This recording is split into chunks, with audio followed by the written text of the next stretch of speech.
Good morning, everyone. Maybe we can sense a small group, and I'm sure some people will roll in, but we're going to do this more as a workshop. Yeah. We could do quick intros to start. My name's Joe Miller. I'm faculty at Henry Ford Hospital, fairly involved in research.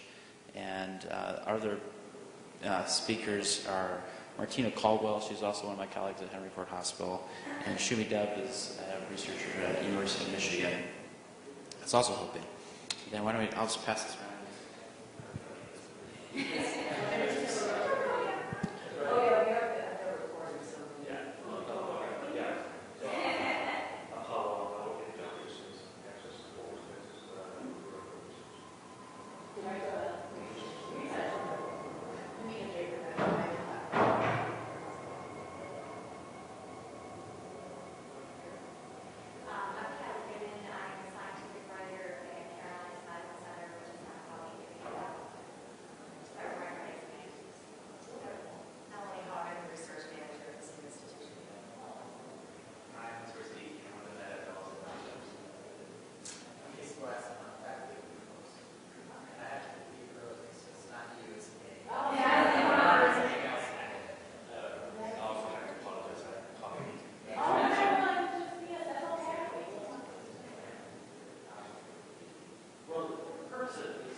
The purpose of this is really to do a small workshop on causal inference and how to think about causal inference as you're designing a study and then as executing. I think myself has made many mistakes not thinking this through as I'm writing an IRB up and getting a study going, and then I start looking at the data and I'm like, I cannot believe I didn't account for this or account for that. So I'll just go through a few quick things. I think a good example of where causal inference went wrong is with hormone replacement hormone replacement therapy, which by, I think many of you are probably familiar with this, by 2001 there was 15 million women were using hormone replacement therapy, largely based on work from a particular gynecologist, much earlier than that, and then popularity, and then some studies that were essentially really flawed and had significant confounding factors. So a lot of the studies proposed that hormone replacement therapy would improve health and reduce cardiovascular disease were actually had issues in that they did not adjust for things like the healthy status of the women that were taking hormone replacement therapy. So there are biases such as healthy user bias, healthy continuer bias. Essentially, the women that were using hormone replacement therapy were healthier than women that were not using hormone replacement therapy. So eventually, the women's health study in 2002 obviously, was a well-done randomized trial and showed that hormone replacement therapy doesn't really work at all. So issues with causal inference, particularly there, led to millions and millions of people taking medications that actually had potential for harm rather than potential for good.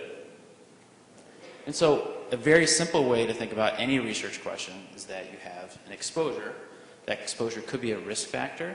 It could also be an intervention that's going on. So I'm going to give you this drug versus placebo. And then you have an outcome. And then the trouble is there's all kinds of things that can be associated with that outcome or that exposure.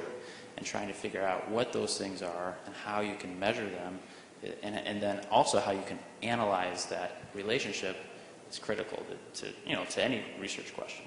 This is really at the very basic but really important part of research that even extremely experienced researchers still make mistakes in determining these associations. So for instance, baldness. You could say baldness is associated with, coronary heart disease, but it's not really baldness, right? Baldness is associated with old age, etc.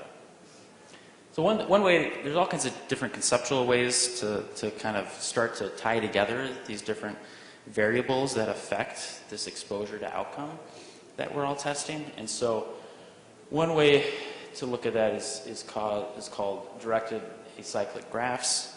There's other terms for this. What was the other term you used? Conceptual, yeah. I mean, there's lots of different terms, but I think directed acyclic graphs may have started in like engineering is where they first. It sounds like an engineering term, but and so you can figure out how different associations may lie between your exposure and your ultimate outcome. And I'll get an actual example. So say you're looking at, what leads to is there an association between warm-up exercises for like high school athletes and eventual injuries? Well, it's not that simple, right? There's all kinds of factors that are going to influence whether a teenager has sports-related injuries. It could be genetics, neuromuscular fatigue. You can have fitness level, baseline fitness level, how the coach interacts. There's a ton of different factors that all play into that. So trying to map that out in your research questions is going to help you understand how you're eventually going to analyze that and whether there are important factors that you may or may not be missing. And so on the analysis side, well, on a very basic way, we talk about unadjusted analysis and adjusted analysis. And so unadjusted means we just look at, did this particular exposure I'm interested in is it associated with the outcome? But with adjusted analysis, we put in other variables to figure out those variables influence that relationship. And so you could do this through stratified analysis at a very basic level, but most researchers are using some kind of modeling approaches, whether that is things like logistic regression or linear regression, or even machine learning techniques, which kind of is a bigger black box of adjusting for other factors.